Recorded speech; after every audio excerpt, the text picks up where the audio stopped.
नमस्कार, एक बार पुनः स्वागत है।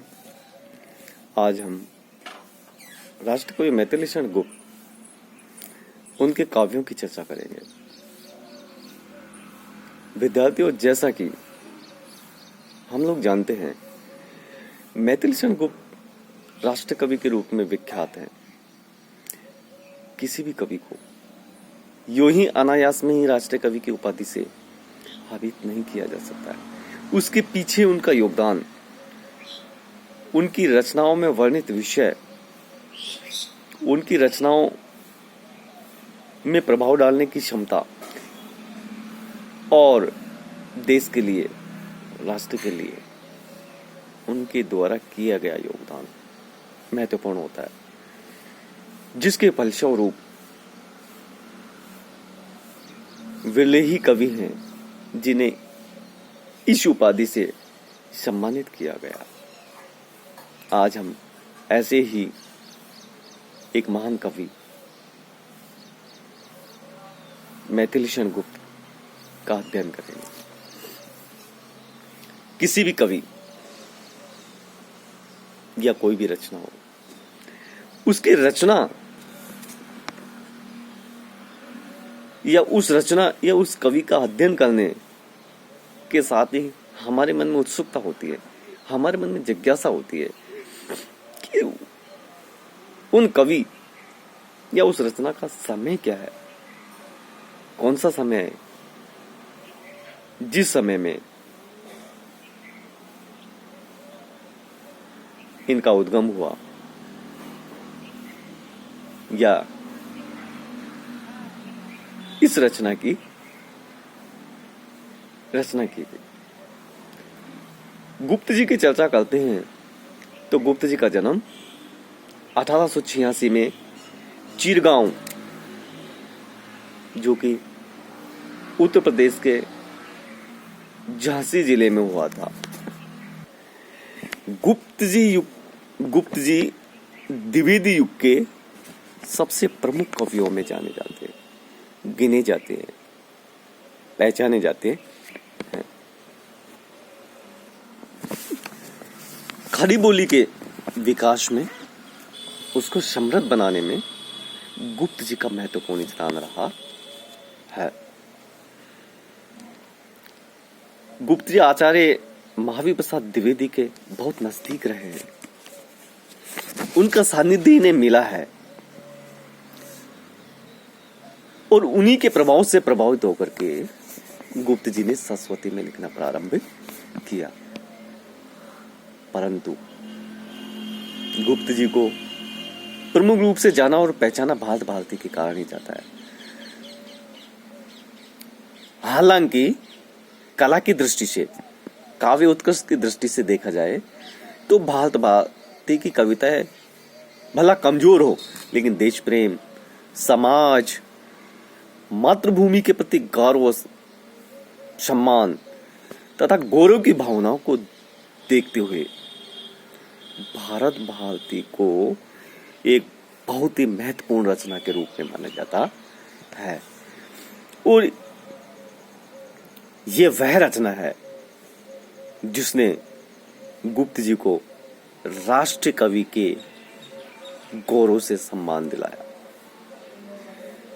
तो ये कहा जा सकता है कि गुप्त जी के जीवन में भारत भारती का विशेष योगदान रहा है, जो कि अगर समय की दृष्टि से देखा जाए कि भारत भारती की रचना कभी, तो भारत भारती की रचना 1912 में मैथिली शरण गुप्त जी ने की थी। इस रचना ने हिंदी साहित्य में एक नई लहर उत्पन्न कर दी, एक हलचल मचा दी। गुप्त जी अपनी रचनाओं में, अपने काव्यों में भारतीय संस्कृति की प्राचीनता के प्रति सम्मान का भाव रखता है।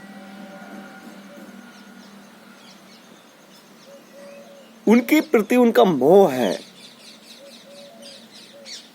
भारतीय संस्कृति की प्राचीनता के जो मूल्य हैं, उनके प्रति गुप्त जी का मन आकर्षित है, प्रभावित है परंतु वो नए के प्रति भी अपने मन में जिज्ञासा और उत्साह का भाव हमेशा समाहित करके रखते हैं। ये नहीं कि प्राचीनता के प्रति मोह उन्हें आधुनिकता से दूर रखती है। गुप्त जी के मन में जिस प्रकार प्राचीनता के प्रति सम्मान है, ठीक उसी प्रकार आधुनिकता के प्रति भी उनके मन में उत्साह और जिज्ञासा का भाव है। अगर हम चर्चा करते हैं तो गुप्त जी की रचनाओं में, उनके काव्यों में जिस प्रकार द्विवेदी जी की आदर्शवादिता, नैतिकता, पवित्रता, पौराणिकता और इनके साथ साथ उन्होंने तर्कसंगत व्याख्या, समसामयिक राष्ट्रीयता और उस समय राष्ट्र में होने वाले हलचलों के साथ साथ छायावादी युग की प्रवृत्तियों का प्रभाव भी अपनी रचनाओं में सम्मिलित किया। इसे इस तरह भी कहा जा सकता है, द्विवेदी युग की प्रवृत्तियों का प्रभाव है तो तात्कालिक राष्ट्रीय अंतर्राष्ट्रीय घटनाओं का, छायावादी परिस्थिति, छायावादी प्रवृत्तियों का भी इन पर प्रभाव है। अर्थात आदर्श और नैतिकता के साथ साथ युगीन परिस्थितियों का भी इन पर महत्वपूर्ण प्रभाव पड़ा है। इसके साथ अगर हम उनकी रचनाओं की चर्चा करते हैं, उनकी प्रमुख कृतियों की विवेचना करते हैं, तो प्रमुख रूप से भारत भारती, जयद्रथ वध, पंचवटी, झंकार, साकेत, यशोधरा, द्वापर, जय भारत, सिद्धराज, विष्णुप्रिया जैसी काव्य कृतियों का नाम लिया जा सकता है। इन प्रमुख काव्य कृतियों में साकेत बड़ा महत्वपूर्ण है, प्रमुख रचना है। इन रचनाओं के अतिरिक्त उन्होंने कुछ नाटक भी लिखे। गुप्त जी के नाटकों की अगर हम चर्चा करते हैं तो तिलोत्तमा, चंद्रहास तथा अनग जैसे 3 नाटकों का नाम लिया जा सकता है। विद्यार्थियों, अगर ये कहा जाए कि मैथिली शरण गुप्त बहुमुखी प्रतिभा के धनी थे तो गलत नहीं होगा, क्योंकि उन्होंने द्वापर, यशोधरा, पंचवटी, भारत भारती, साकेत जैसी महान ग्रंथों की रचना की है, तो साथ ही साथ उन्होंने नाटक भी लिखे हैं।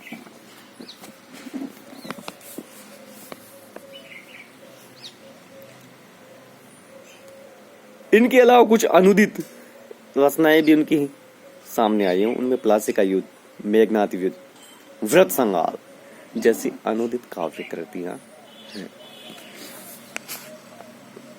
तो कहा जा सकता है गुप्त जी ने मौलिक और अनुदित दोनों ही प्रकार की रचनाएं लिखी हैं।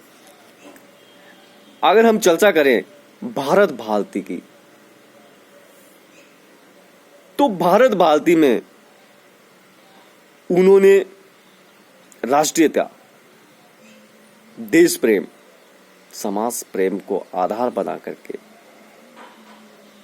रचना की है और इस रचना ने उन्हें अपूर्व लोकप्रियता प्रदान की।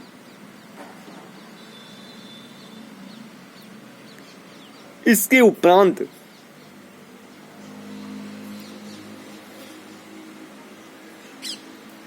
मैथिली शरण गुप्त का हिंदी साहित्य में एक देदीप्यमान नक्षत्र के रूप में उदय हुआ, जो कि आज भी हमारे मानस पटल पर उसी प्रकार चमक रहे हैं जिस प्रकार उन्होंने ये रचना करके अपनी आभा चारों ओर बिखेरी थी। भारत भारती के बाद अगर हम साकेत को लेते हैं तो साकेत एक महाकाव्य है। विद्यार्थियों, इस महाकाव्य ने गुप्त जी को कीर्ति के शिखर पर पहुंचाया। गुप्त जी के यश को उस स्थान पर ला दिया जहां से गुप्त जी एक महत्वपूर्ण, सम्मानीय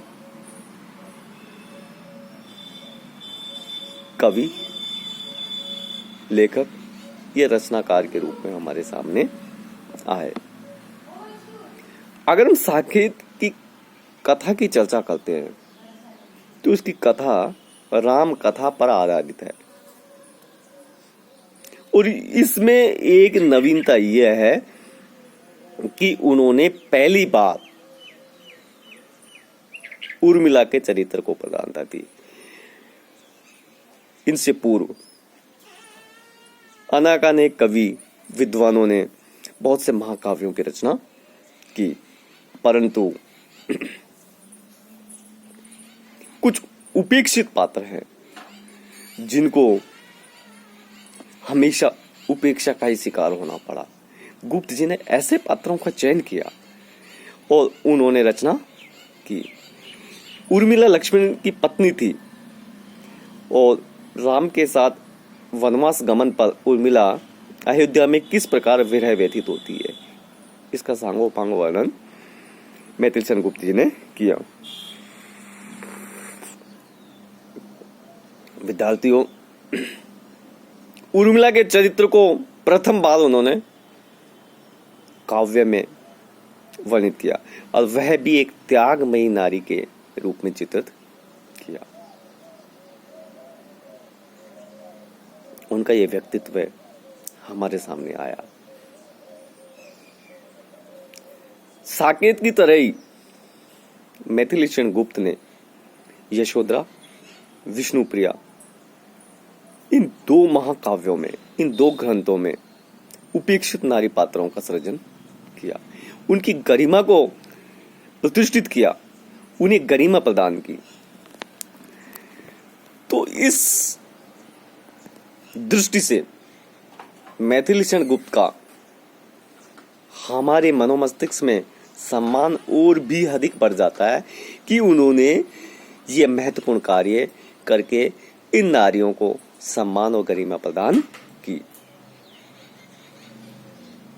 अगर हम गुप्त जी की रचनाओं, उनकी कविता, प्रमुख रूप से भारत भारती की चर्चा करें सॉरी, तो उनमें द्विवेद युग का प्रभाव पड़ता है क्योंकि इसकी रचना 1912 में की थी। तो स्वभाव के इसमें इतिव्रतात्मकता और गद्यात्मक शुष्कता का होना,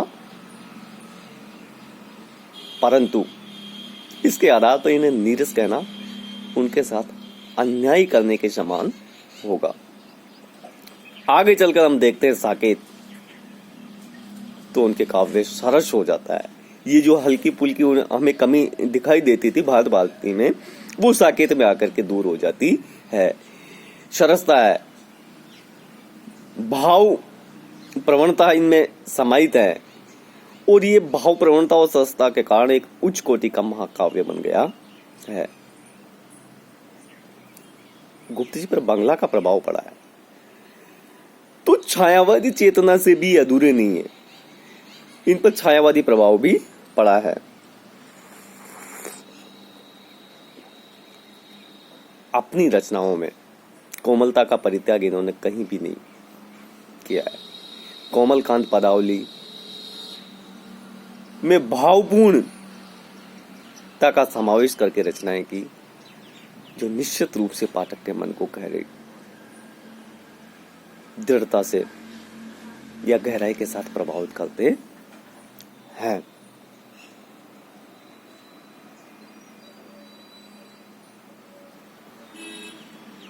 इनके चाहे महाकाव्य हो चाहे खंड काव्य हो, लाक्षणिकता और उक्ति वैचित्र्य की दृष्टि से महत्वपूर्ण बन पड़ते हैं। भारतीय संस्कृति के ये उपासक रहे। संस्कृति के मूल तत्वों को अपनी रचनाओं के माध्यम से सामने लाए हैं।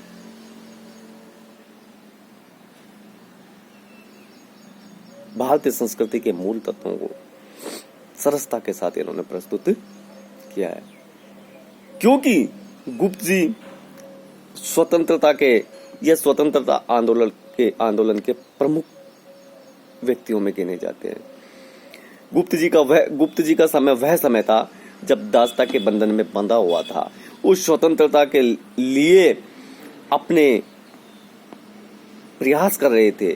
देशवासियों की इस साधना में गुप्त जी का भी महत्वपूर्ण स्थान है।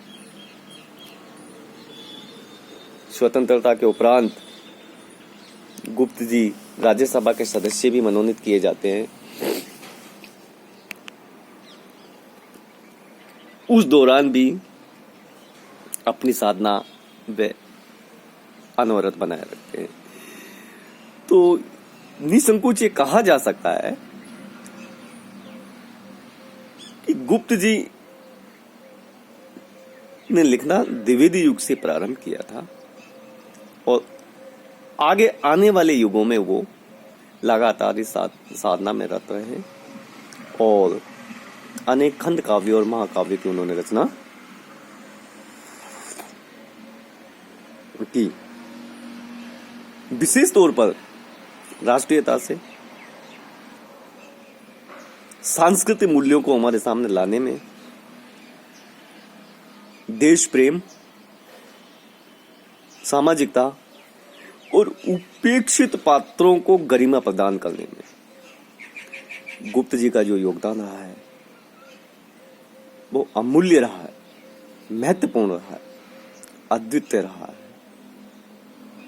हमारे जो पाठ्यक्रम है उसमें गुप्त जी की जो रचना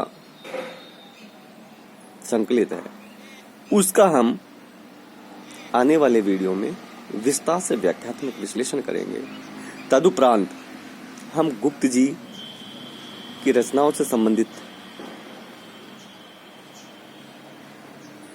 समीक्षात्मक विश्लेषण करेंगे। आप देखते रहे